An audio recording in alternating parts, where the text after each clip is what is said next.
Okay, hi everyone, and good evening, or depending on wherever in the world you are, good morning, and welcome to our final episode on our third webinar series, Applying Skill Acquisition in Different Domains. Movement and Skill Acquisition Ireland is comprised of Ed Collin, Phil Kearney, Ollie Logan, and myself, Alan Dunton, and we are passionate about skill acquisition, coaching science, and youth development. And we hope that by hosting these webinars, we're able to connect you with some of the leading figures in their respective industries. Our previous two webinar series ran back in 2020. You can check those out on our YouTube channel, MSA Ireland. For those of you who are in the webinar, please keep yourselves on mute. Although today we're in a slightly different format, so we're going to be working off questions and answers. So what we do is we'll encourage you to pop your chat into the chat box. And as soon as your chat is ready in the queue, we will come to you to ask your question directly to Rob. And for those of you who are on YouTube live with us, please pop your questions into that comment box and we will also try and get those across. And without further ado, I'm going to hand over to one of my colleagues to introduce today's speaker. So I'm delighted to have Rob join us to close this webinar series. Rob doesn't need much of an introduction, as the 399 podcast episodes that he has so far produced as part of Perception Action podcast have really introduced him to a wide audience, and he has become one of my go-to references for people who want to know more about skill acquisition. It's a slide, it's a resource that I'm always pointing to, not just because of the breadth of skill acquisition content that he's got on there, but also because of the depth of content that he's got and the range of aspects that he's exploring within that. If you look over Rob's right shoulder, you will also see his book, which is out recently, which again is a fantastic resource for a number of reasons. One, because it talks about his personal journey into thinking about skill acquisition and his current thinking around skill acquisition. But again, because of the range of different topics that he talks about, which are relatable for anyone who is coaching within grassroots sport, but also all the way through to high performance sport.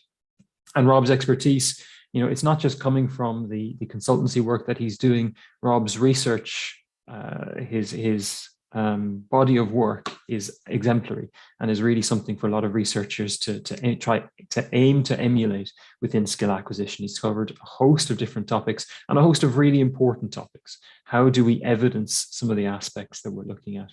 So in terms of somebody who can maybe have a chat about some of the many conversations and topics that we've had on the webinar series so far, pull some ideas together, and also talk about skill acquisition domain as a whole.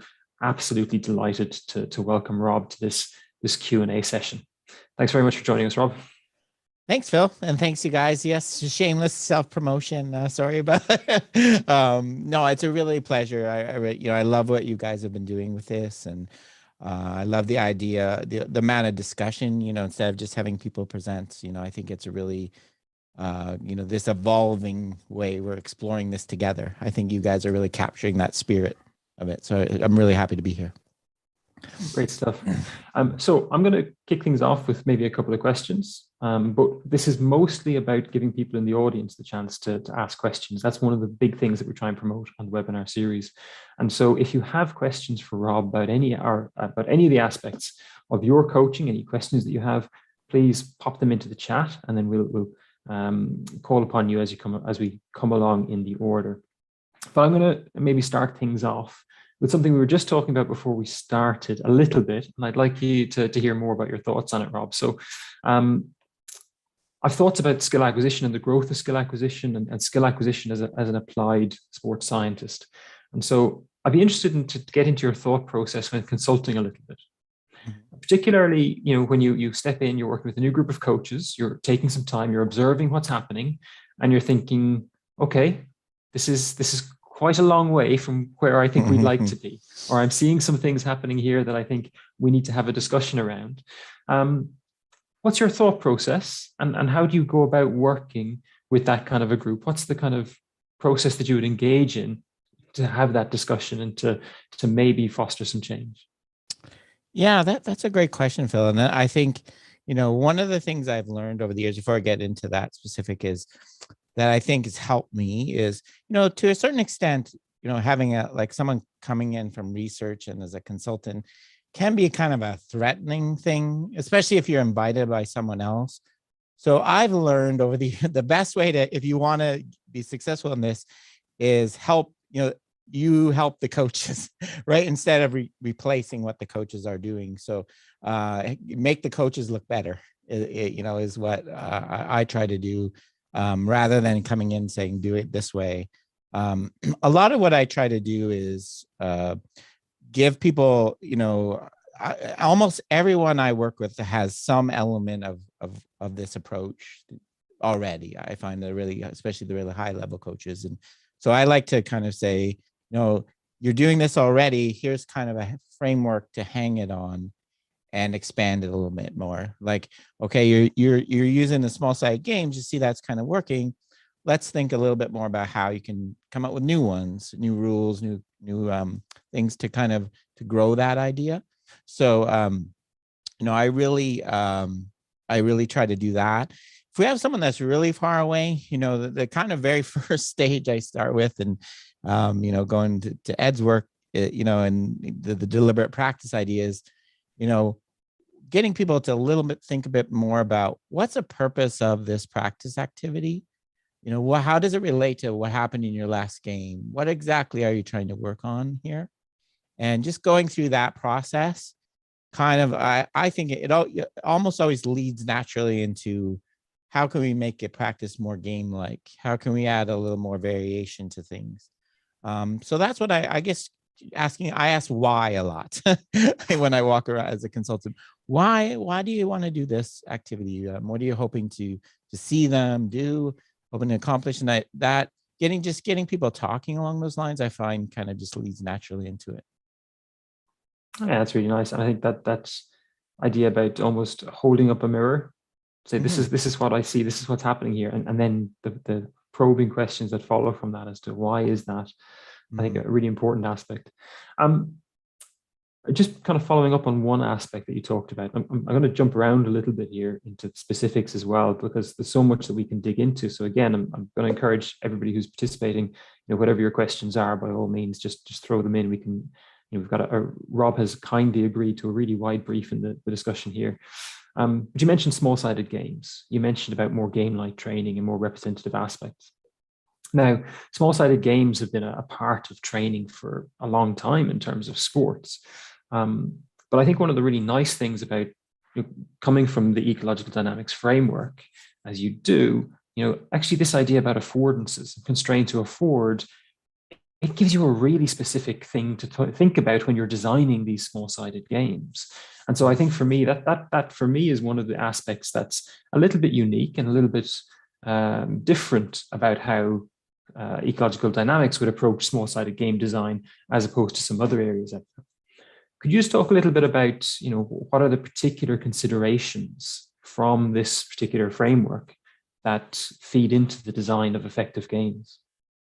Yeah, that's it's interesting because I had someone comment a few weeks ago. They so we're talking specifically about soccer and so is it just small-sided games? Is that's all you're talking about?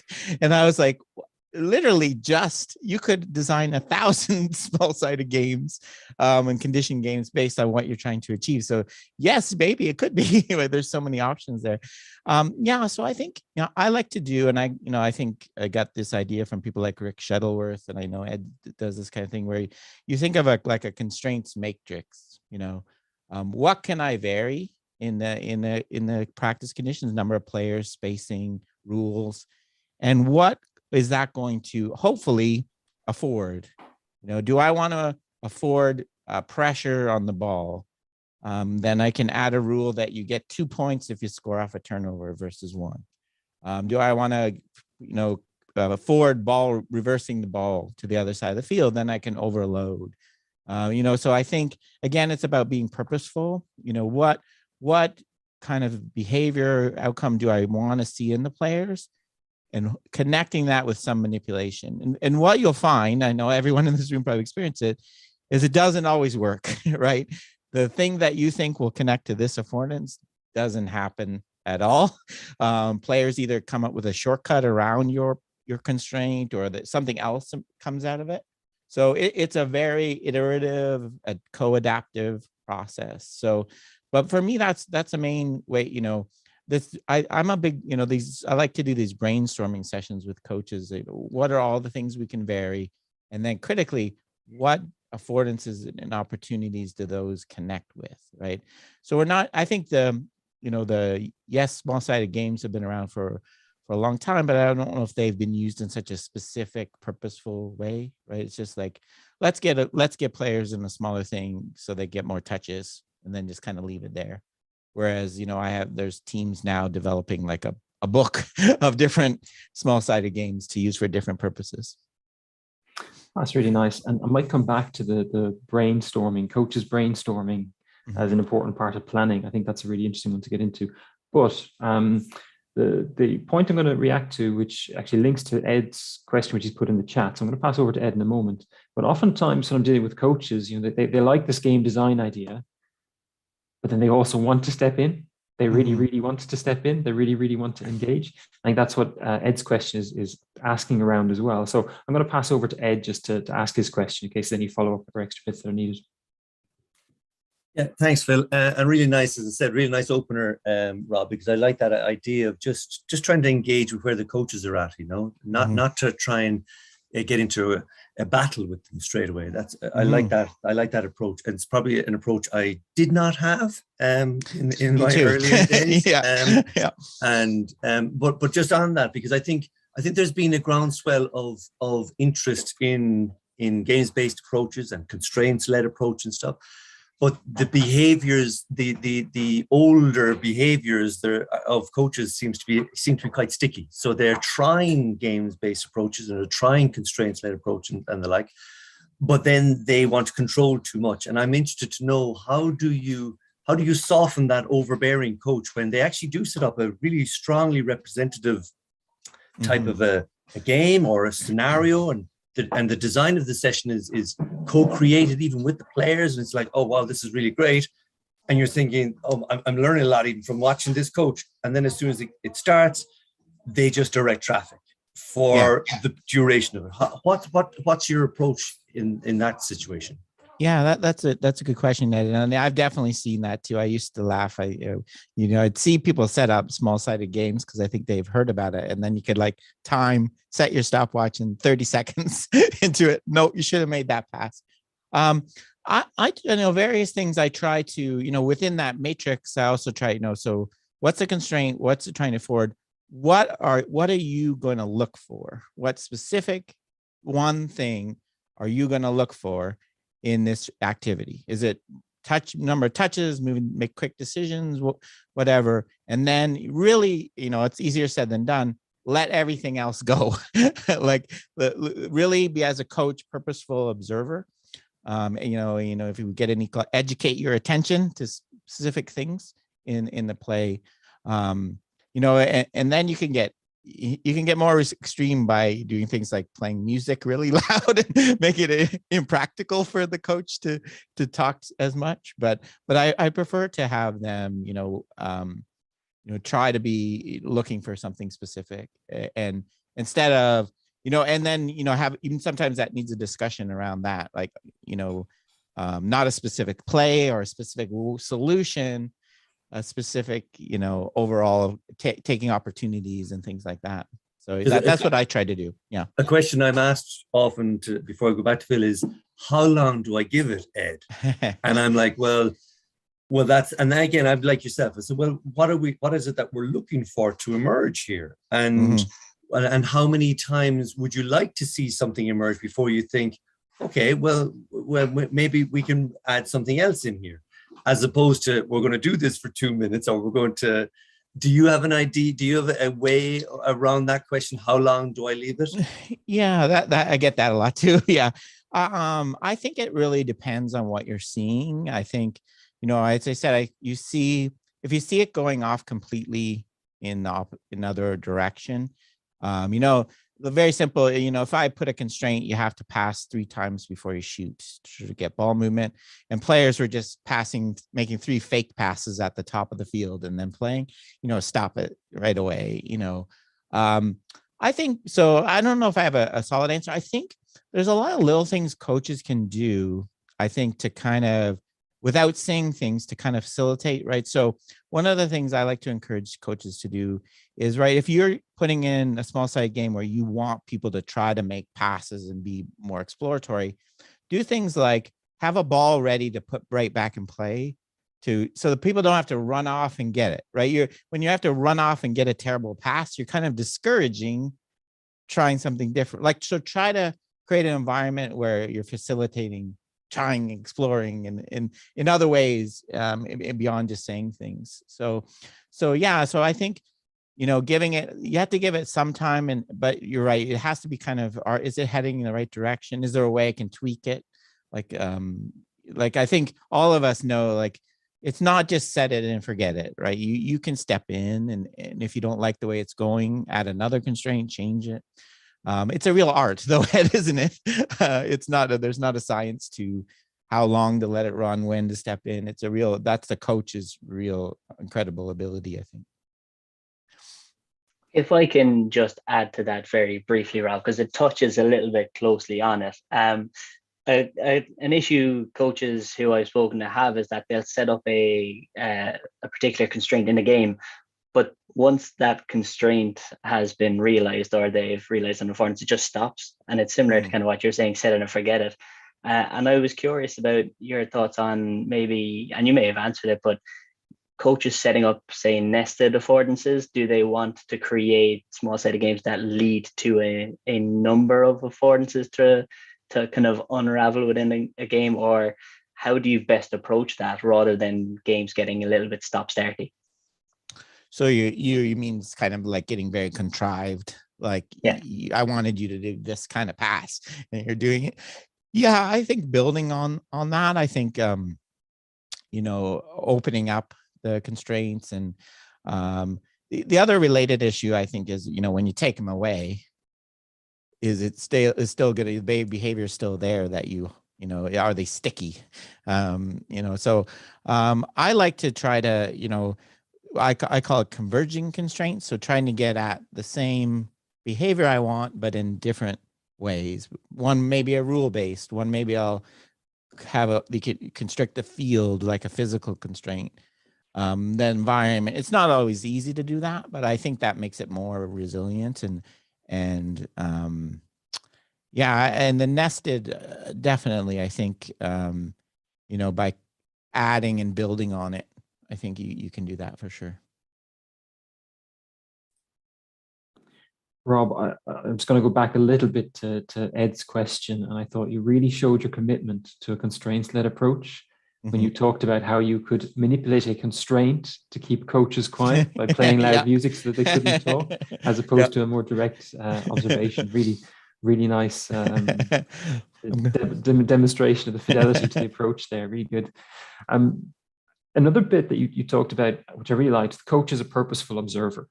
And I sort of kind of pause on that one for a moment, because one of my observations is that maybe a lot of time in coach development, and I appreciate we're going off maybe the skill acquisition topic a little bit into coach development, but I know we've got some coach developers in the audience as well who might come in on this as well. But I think we spend an awful lot of time teaching coaches how to intervene and talking about the intervention side of things, and actually maybe not spending enough time developing the purposeful observer, to use your phrase. Have you any thoughts or any comments in terms of how we do that, how we help coaches to develop their observational skills? Yeah, that's a good question, Phil. I think you're right. I don't think we really give much instruction in that, or I think in the same way that we trying to guide an athlete, I think we could guide a coach to look for, I think in terms of movement analysis kind of things, I think we could be taught, this is the, pattern kind of, bracing against the lead foot or whatever, give a bit more specificity of what to look for. And not that they're in one perfect technique kind of way. So I think, thinking of a coach as a exploring in the space as well, and kind of guiding them, giving them lots of different examples to view. I think mirroring an experienced coach is really it's one of those kind of experiential things. I think you really need to be doing it. But I think it starts for me with just, having in mind what I'm going to look for in this practice activity, getting that kind of out there. Maybe it's not the right thing if you're first starting, but at least you're purposeful about it. But I've one of the things I say is that I started my career by trying to look at what's the same between really good movers and performers. And it really flipped my career on the head when I started looking for what was different, right? Well, how do people get the good baseball players get the bat to the right spot in all these different ways? That kind of really opened my eyes, like as being an observer, and it gets you realizing, okay, that doesn't really matter. I thought it mattered, but it doesn't, kind of thing. So yeah, I think we could put way more thought into, doing video things in classrooms, but I think a lot of it's, just observing a really good coach and getting some experience.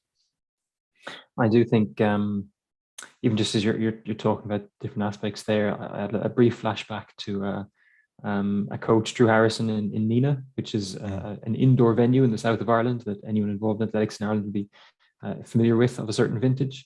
But I remember in the first session, Drew came over to me. He said, "I'm not going to say anything to you for the next while because I need to watch you a little bit more." And it was the first time somebody had actually explained the thought process and the importance around observation. And it was such a simple bit. It was like, I've got some ideas, but I need to keep watching. So that's why I'm going to be quiet here for a little bit. I've had a couple of comments come through in the chat. Marianne, I don't know, you've had a couple of nice comments there pointing to different bits of research and talking about this. I don't know if you wanted to come on and just to ask Rob anything around that in particular. Hi, Rob. Nice to. Hi, Marianne.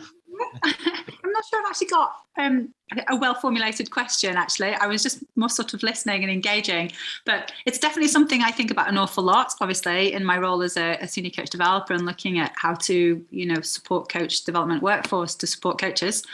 And particularly the sort of research that I'm familiar with, no surprises, is within adventure sports, and particularly the stuff that's Orson Seifert, and there may be others, and I apologise up front, whoever else was involved in it. Looking at the type of information that novice and very experienced climbing coaches paid attention to, and the key things from there were the novices paid attention to things like the extremities, where the foot was or what the hand was doing, and whether it was like the right shape kind of thing.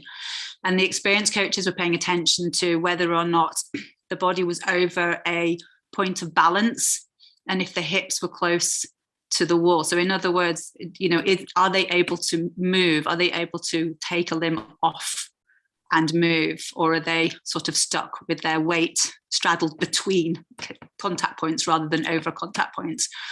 It's probably the easier thing. So yeah, there were really specific differences in where they watched. They weren't able to explain, but once they put the sort of eye gaze goggles on them, they got some really, really interesting data. So yeah, I'm just throwing that in. But sorry, Marianne. Yeah, no, I'll shut up. No, I think there's the great points there, Marianne. I think there's some general principles. I'm not a super experienced coach, but I try to look for things like keeping the kinetic chain intact. Like when a hitter, like as you're transferring force, are you breaking it anywhere along the way?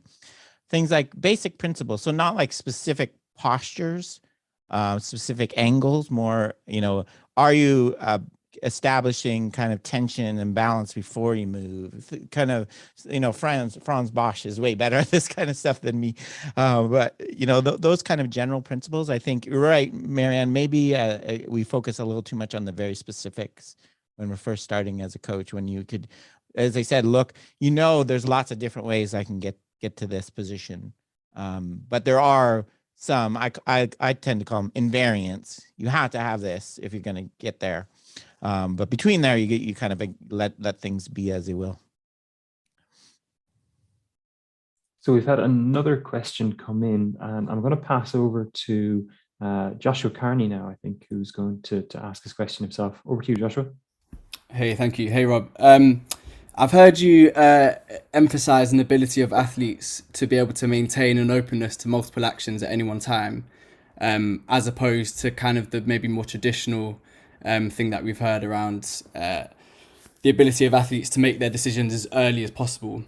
And I wonder, for me, the latter still seems to be overly emphasized, and I wonder what your experience of that was, and why, if so, is that kind of hanging around? Why is the ability around decision making is it expects of athletes to be able to make that as soon as possible, as opposed to being able to be open to multiple things at any one time?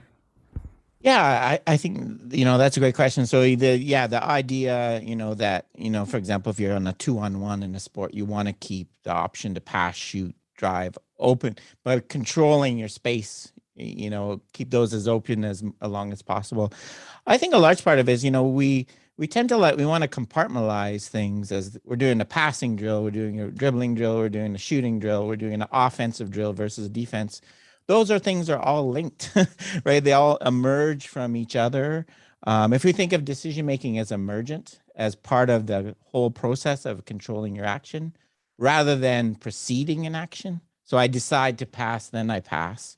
I think if we design things around that way and start of compartmentalizing them, I think that's one way of getting that. So, getting to more kind of keeping the options open. I think, think about, all of these things together. I know that goes against our, tendency to want to, let's just focus on one thing here. But I think that's the key to that for sure. Thanks very much, Joshua. I say the reason we bring people on to ask their own questions, because if you have any follow-up questions, if you want any further detail, by all means, chip in to do that also. I'm going to pick up on something you said, Rob, when you were talking about, basic principles. And you mentioned, are we transferring force effectively? So are we utilizing the kinetic chain that the body, or that is associated with effective force production in many actions like throwing? And it made me think back to James Rudd, Katie Fitton-Davies, who were on with us in a previous episode. They were talking about this maybe shift in how we think about developing children's motor skills. And they were talking very much about moving away from this idea of fundamental movement skills, as it has been conceptualized as being the specific set of techniques which we need to encourage children to master, and instead moving towards functional movement solutions. So actually moving towards a different understanding of what these movement fundamentals are. And that, for me, is something that I've been wrestling with, to be perfectly honest, over the last year or so, in terms of someone who was, years back, a champion of fundamental movement skills. And now, this is definitely something that's changed. And that happens all the time in academia. We argue, we debate, we change our minds, and we kind of move forward with a new understanding. I'm not quite there yet. I'm not crystal clear in terms of what my understanding of children's fundamental movements are. But one of the things that I'm thinking about is what you talked about there, basic principles. So for me, throwing is not the fundamental movement skill, but actually learning to efficiently use the kinetic chain in the body, learning to transfer weight through into a throw. That's something that to me is fundamental, whether it's an overarm throw or an underarm throw or a sidearm sling for distance. So lots of different kind of throwing actions has this utilization of the kinetic chain as a fundamental.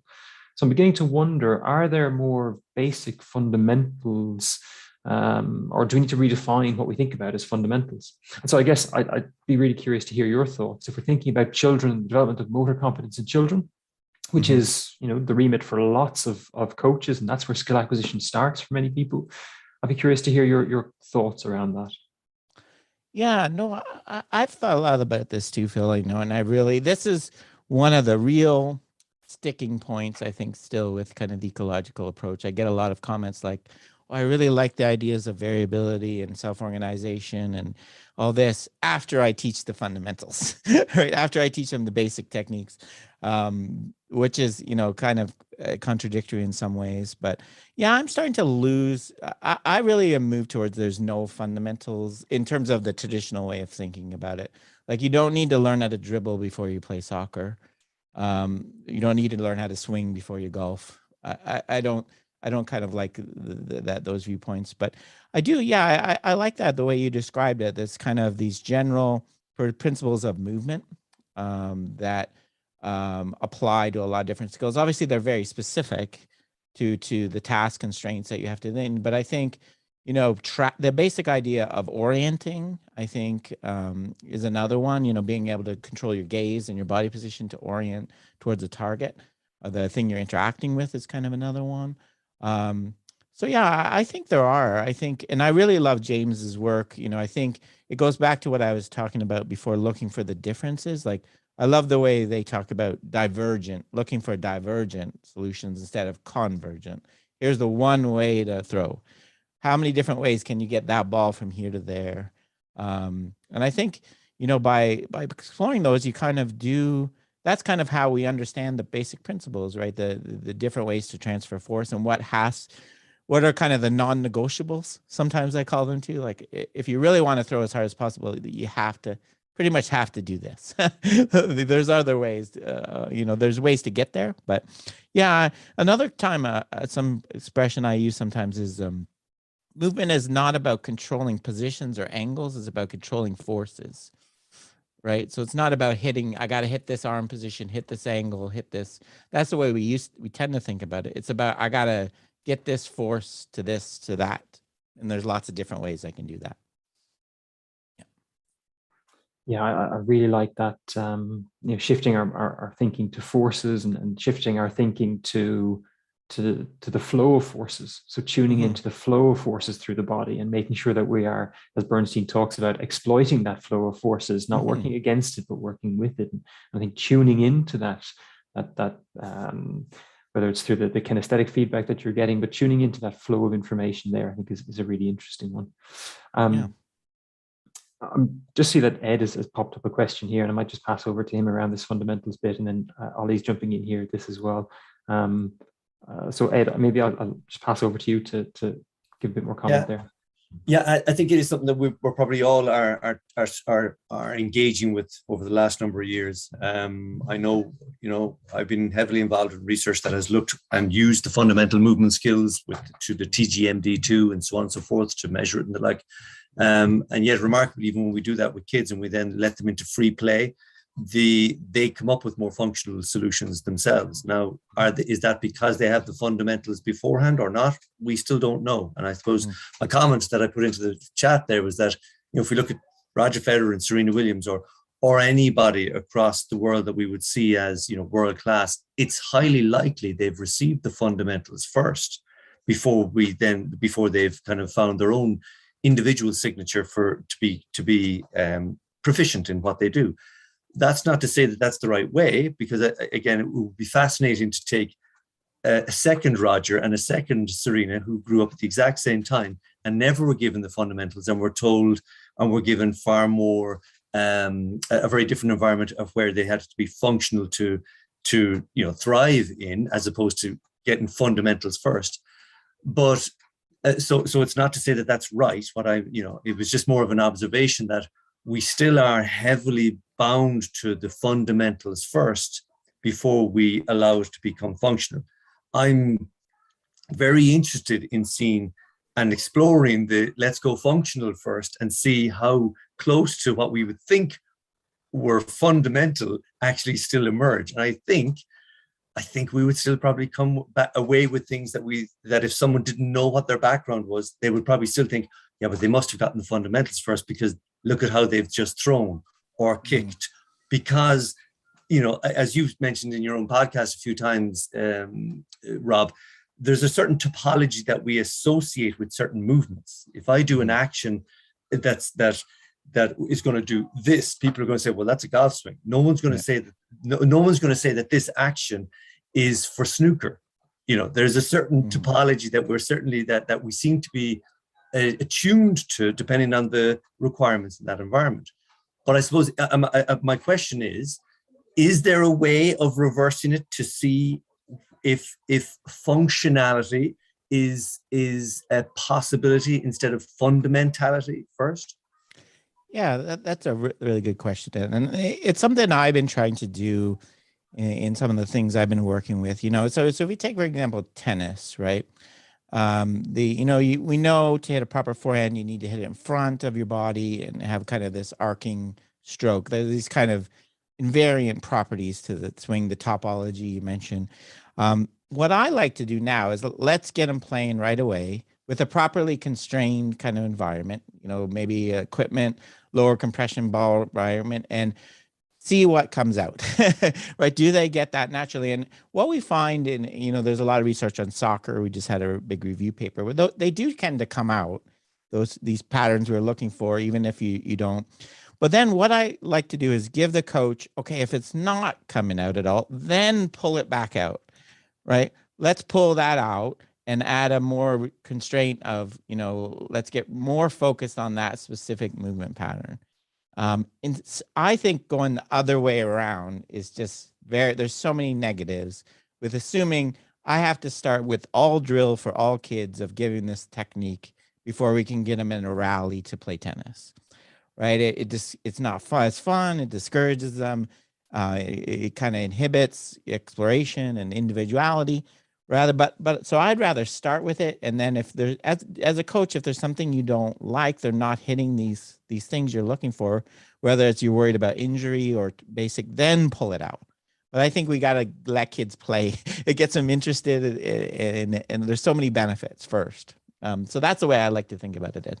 And just on that, I think for anybody that's interested, and I've just been trying to pull it up here, Michael Hurley, he's a tennis coach here in Cork, has recently put up some content, and for anyone who's interested, his Twitter feed is "It's a Game First," and he's just put up a little bit of content around some exploration with a girl, a child, basically around different tennis movements, and they're all tennis movements, but they're far more related to functionality than the fundamentals of tennis. Let's say there's a medicine ball in there, there's a Swiss ball, and there's again scaling of movements and so on and so forth happening. And I think that might be an insight into a way of functionality first rather than fundamentality first, let's say. What I've got to try and figure out in my head, and we're actually organizing kind of a local meeting here with a bunch of coaches in May, is how do we do something like that that seems to work nicely in tennis? How do we explore and expand that into other sports, let's say, where it can be a bit more challenging, especially in the team sport environment, where we want to keep the team dynamic still very much to the core of our activities. Yeah, I think Marianne's posted some of those links, Ed, in the content in the chat if anyone's looking for. Yeah, that sounds great to me. I think I was did a dissertation defense where they're talking about changing kind of this technical issue in athletes, and just by giving them feedback. And I think all these kind of things help incentivize to, like, once you get into play and you realize I keep hitting in the net, maybe that gives you, instead of telling me I have to hit this way with no context, no purpose other than to satisfy the coach's instruction, getting in the game, I think, really motivates better, and gives a system at a cognitive level and at a kind of the system level. So I think yeah, I really come around to it. It's a real hard sell to the idea to get away from this and change people's minds and come up with ways to do it. We're probably, if we're focused on, the other issue, big issue, I don't know if we'll talk, is measurement, right? Fundamentals are easy to measure. And so it's this kind of attraction. Oh yeah, they're getting better at this.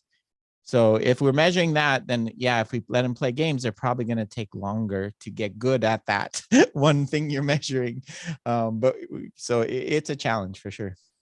Yeah, that's a big one. That measurement is a significant one for people, in fact, sure. Because, and again, for that warm fuzzy feeling that we get quickly, the sugar rush of, oh, they're getting better, so it's working. You're like, and that's where then the big question of, but will it transfer from this nice controlled environment into a more, let's say, chaotic, for want of better words, or a more dynamic environment? But yeah, measurement is one. I think we've probably all experienced that kind of question. Yeah, but how do you measure it? And I'm like, well, you know what?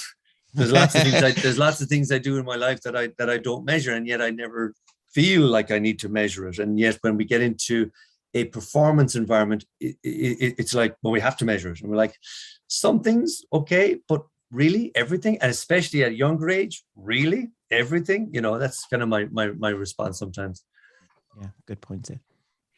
I'm going to just pass across to Mark O'Sullivan in a moment. I think that measurement issue actually is a fundamental one. We might come back to that around skill acquisition. But the other bit, I think, I can't remember.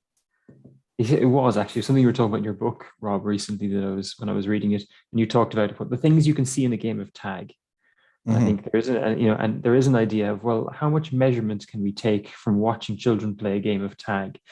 What are the movement skills? What are the interactions? Not just the actions, but the interactions that we can see within a game of tag. Is that a better approach to measurement within a fundamentals kind of phase, which is easier to do and in some respects? But sorry, that's going off on an unfulfilled question for me. This is not something that I've got answers to. I think there's lots of things here that we haven't got answers to. The measurement ones, it's a huge one, and it relates back to Ed's kind of question about when to stop.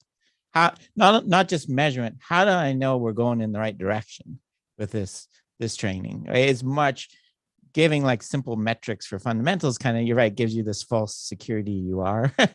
If I'm going to let people explore and adapt and non-linear learning, how in the world do I know whether I'm doing a good job? It's a real challenge. Yeah. Sorry, Mark, I think you're looking to get in there, so I'll pass over to you now. Oh, hi. Hey, Mark. Stockholm. Wonderful discussion. Absolutely brilliant. I think the interaction there between Ed and Rob around fundamental and functional is completely fascinating. And I kind of like to even drag it deeper into a more ecological context. But first, I think that if you're looking for ideas around functional movement, even in the early children's, from birth, even in from the womb until about 2 or 3 years of age, I would really urge you all to go looking at the work of Karen Adolph, her learning and development paper, and that paper on learning being embodied and cultured, embedded and enabled. And it's absolutely fantastic, and how children really are functionally learning. There's no fundamentals for them.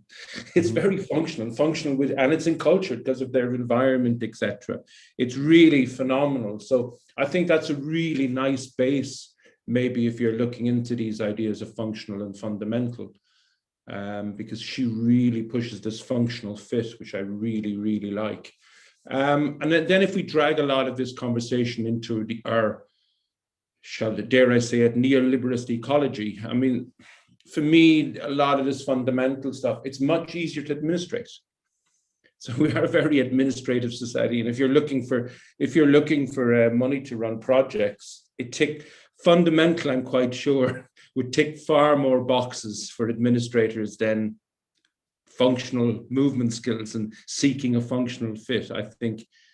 I think there is that issue there. And then there's also the idea, for me, it's about, there is such a rush in youth sport to perform. It's absolutely out of hand. We need to perform a skill instead of, we need to help children explore environments. So you explore skills, and then you exploit what you've been exploring, and then you perform them. But there's just too much of a rush to perform, I think. And that's the issue I've had with fundamental, because it has to be performed. Right. Whereas, and that's kind of where I'm going at. There is much, and there's also much deeper sociocultural constraints at play here. I just gave the idea of administration here, because I've tend to call it recently the cult of administration, which is, and I think this is causing some issues actually in our space as well. Yeah, I totally agree. Even in education, as a professor, I think we all know the way we teach is not an effective way to get people to learn. And you see covering this huge, have this huge amount of material, then superficially evaluating it with multiple choice tests. And right, when I teach I probably would be better to me spend the whole semester trying to get people to understand what an interaction is, than trying to superficially cover all these things. I think we all know that in project based and having it more functional would all be better, but it's easier. it's easier to evaluate and measure and yeah, and I like your the performance. We're looking for solutions instead of giving kids problems, right? We're looking for the solution, the movement. Yeah, they need to learn to explore and exploit what they have first. Mm-hmm. Explore the environment, exploit what they can do, Mm-hmm. in their interactions with the environment, and then eventually at some stage perform. Because all along the constraints will shift at different time scales. Their bodies grow, the environments change, they go from, in my sport, from 5-a-side to 7-a-side to 9-a-side to 11-a-side. So it's always constantly it's a dynamic, ever-changing environment. So this exploration, exploitation, and performance is it's just so non-linear, and it's highly stuck together, sticky. Yes. I agree. Yeah. Thanks very much, Mark. Ollie Logan has been waiting patiently, so I'll pass across to you now, Ollie. Thanks, Phil. So Rob, as you know, I probably work very much less in academia, but much more in the applied world. And of late, a number of the coaches that I'm working with have got fed up with me mentioning skill acquisition all the time. And I go, oh, this is maybe important, so I maybe need to investigate a little bit more. So they've jumped on Twitter, but they're coming back to me. I'm getting lost in all the jargon, and I'm getting lost in all the Twitter spats. What is this all about? So what would be your recommendation for exploring this area a bit more if I'm kind of like a coach interested in this area without necessarily getting lost in the theory and the academic language? Yeah, I think that's a great question, Ollie. And I recognize like a lot of the nonsense on Twitter is very counterproductive. The arguments without, that's not the way science. We're allowed to disagree, but we have to be civil about it and professional about it. So I agree with that. I think that's discouraging a lot of people, and I don't like that either. I don't know. I think there so many resources now. I think whether it's the podcasts, blogs, we'll give a plug for Philip O'Callaghan's tenant. He's doing a blog now where he breaks down articles and pulls out the main pieces. I think starting with those kind of things, maybe then jumping into journal articles, like we don't write journal articles for practitioners. We write them for our fellow academics in the language. So I recognize those barriers. So I think that kind of thing, like trying to find kind of some of these other resources, getting involved in kind of things like this where you can get some general questions and discussion. That's the kind of thing. I've had so many great discussions with Sean Mishka's group Emergence, the kind of the Zoom calls they have. I think if we think of this as a group exploration, like I really that's what I learned so much from all these things, interacting with coaches and things too. So that's what I recommend. Also, skill acquisition, is a science, right? Motor learning is a science. It's going to require you to learn some terminology, some things. Just like if you wanted to learn about nutrition, right? You need to understand you can't just go in there and, expect to understand it immediately if you want to apply it at a high level. So I don't want to dismiss it as, the terminology argument to complain gets a little old to me after a while. But I realize we need to do a better job explaining some of the terminology for sure. And I think like the terminology is fine because those are the terminology that's used. I think for me it's down to translation. It's translation into, well, what does this mean for me as a coach in my environment? And I think once you're able to do that and the penny drops for them, or they have the light bulb moment, I'm going, oh, okay, I see what this means for me in my environment or in my context. And I think often it's a skill in itself to be able to do that, for people from across different sports. But again, I think you're right. You quite humbly didn't mention your own podcast there, so I think again.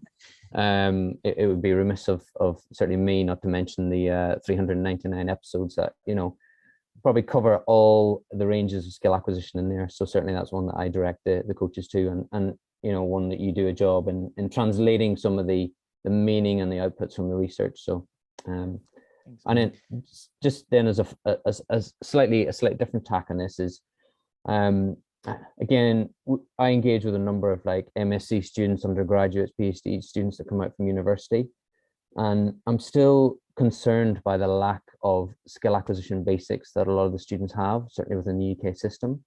And I'm like, well, why are the universities getting it so wrong around skill acquisition? It's either tacked onto psychology or tacked onto biomechanics. What do you think the universities can do better in the area? And you know, we have to shine a light on ourselves as well. What can we do? What can we do to help with this? Yeah, that's a good question. I've been really frustrated by this, even at my own institution. You know, giving you know, sports specialists, talent development, There's so many opportunities for people that want to be in sports that aren't a coach or, you know, aren't an analyst. There's this kind of area, and I get almost weekly, I get asked, you know, what's a good grad program I could go to as a coach to develop skill acquisition? And I'm frustrated. I never have a great answer. So I don't know, I think I really wish someone, you know, a professional, like a master's program in skill acquisition or something would be, but I also think, yeah, we need to put it more into the basics of kind of some of the teaching we're doing when we do sports science, and instead of half a lecture on you know, here's the block versus random practice results. I think we need to do more of it. But yeah, I don't know what the answer is. Like I said, it's something that's kind of frustrated me throughout my career too. Yeah. Okay. Thanks, Rob. Phil, over to you again. I'm just going to react to that as well. And I think as somebody who is one of those individuals working in university and trying to think about how, you know, what we need to do better, I think I'm going to point backwards again to the webinar series to Ross Pinder and Georgia Askew, who gave a breakdown of how they work as skill acquisition specialists within the context of Paralympics Australia. And I thought they gave an absolutely outstanding role model presentation as to what this can look like, how it fits in, how it interacts. And so I think that is one example of, you know, by showing that example, showing that role model, that's a really important part.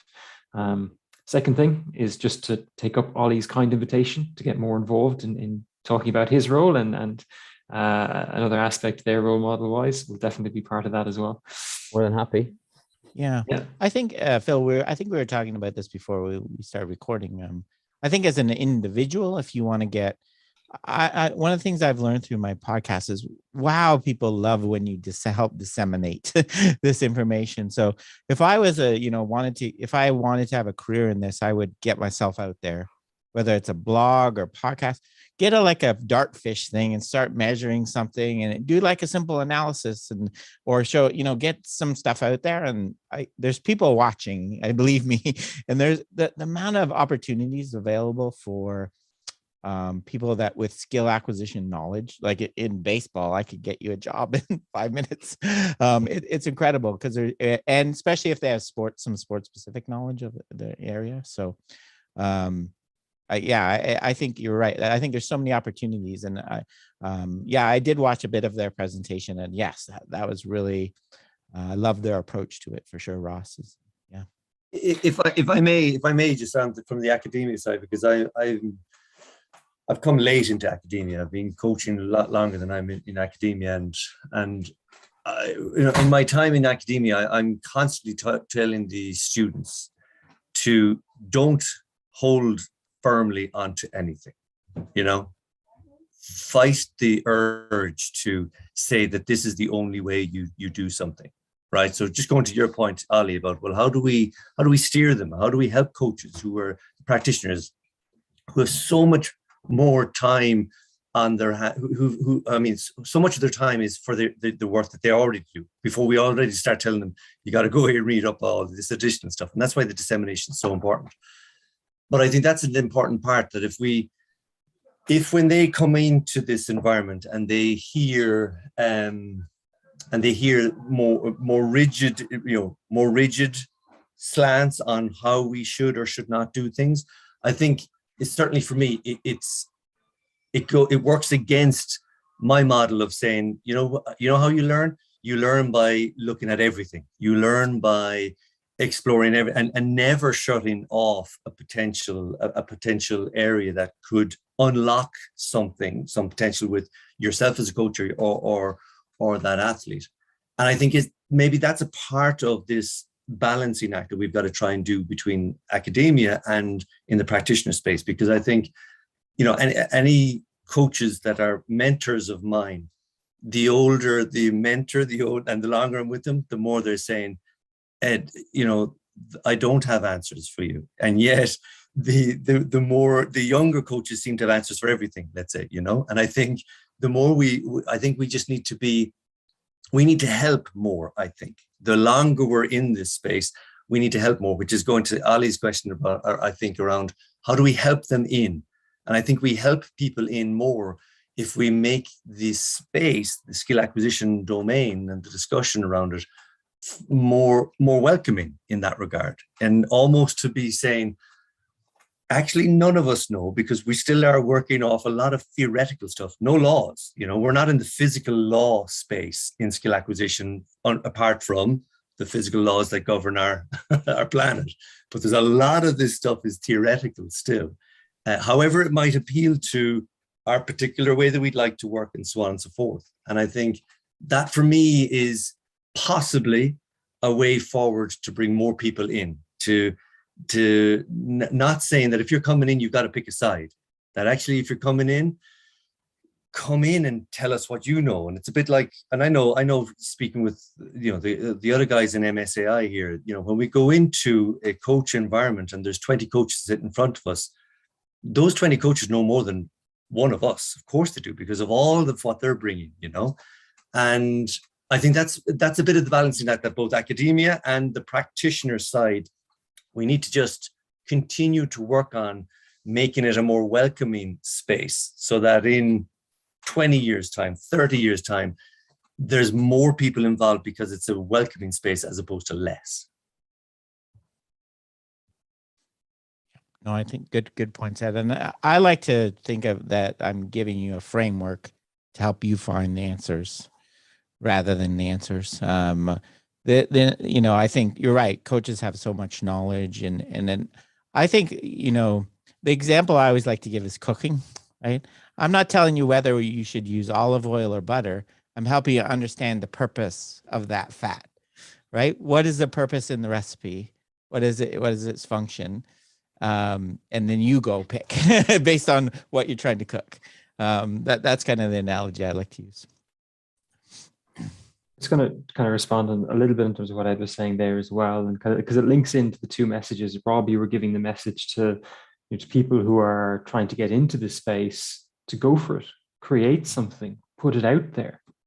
And obviously there's been some spats that Ollie referenced in an earlier point as well, but I think there's an awful lot of positivity around the space as well, and I think we need to make real conscious efforts to acknowledge when somebody tries something. Yeah, even if you disagree with it, let's have a healthy disagreement. I think we lose that sometimes in academia. We've got a very privileged position because we disagree in a healthy way. Sometimes it can be a passionate way, but we're used to disagreeing all the time.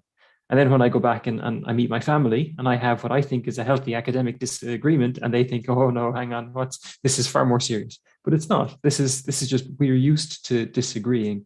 And so I think there's a combination. I think the message has got to be, do something, try something, put stuff out there to get that feedback, get that commentary. You'll get lots of really kind of warm comments back. There's been some great examples from Philip O'Callaghan, from Michael Hurley that have been referenced as we go through here. So some great examples of that recently. And I really would just encourage, there's a very welcoming space for anyone who engages with that, definitely. I just put a link. I don't know how many people, probably most of you have seen it. I just put a link to a podcast we did recently on the Rugby Coach Weekly, where Michael Ashford and I thought had a healthy debate about the different theoretical approaches to decision-making in sports.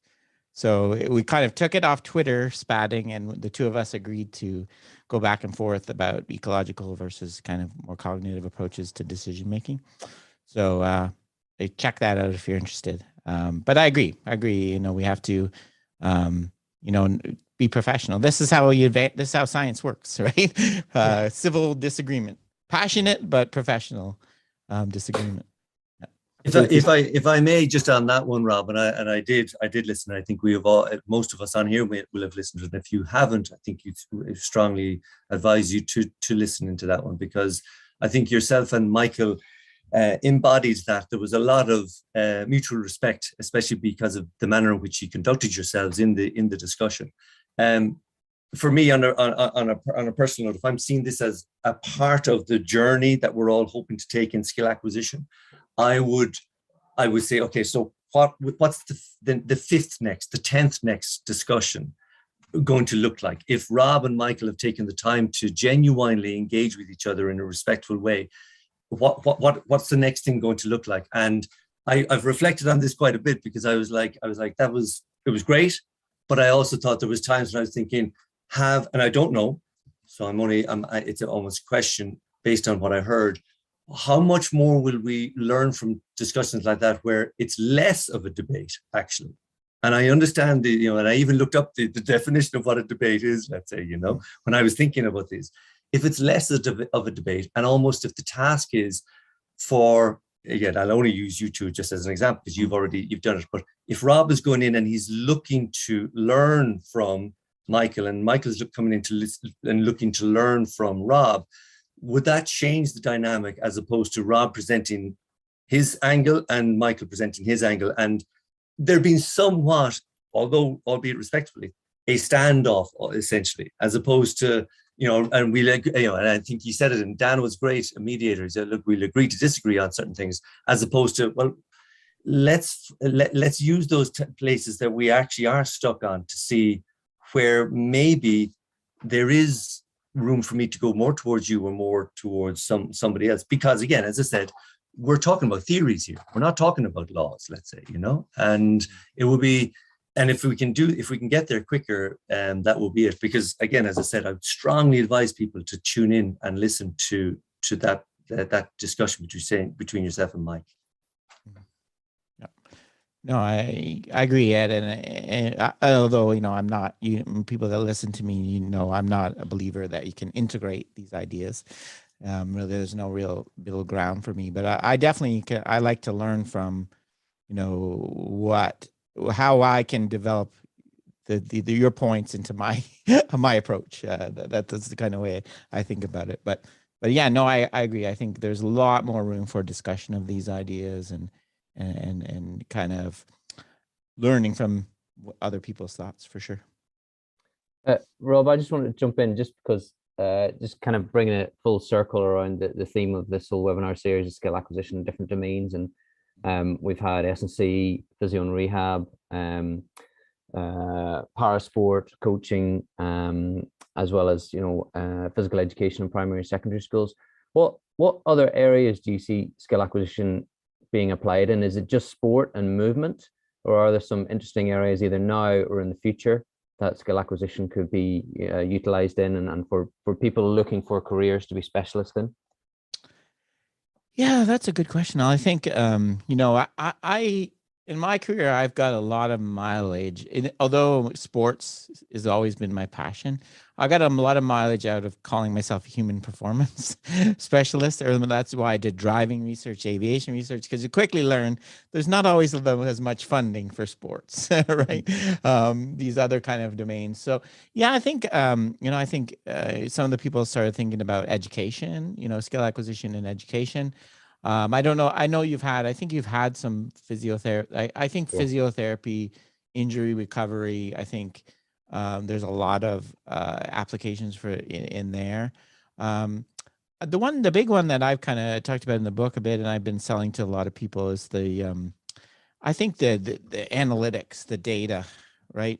We have all these things we're measuring.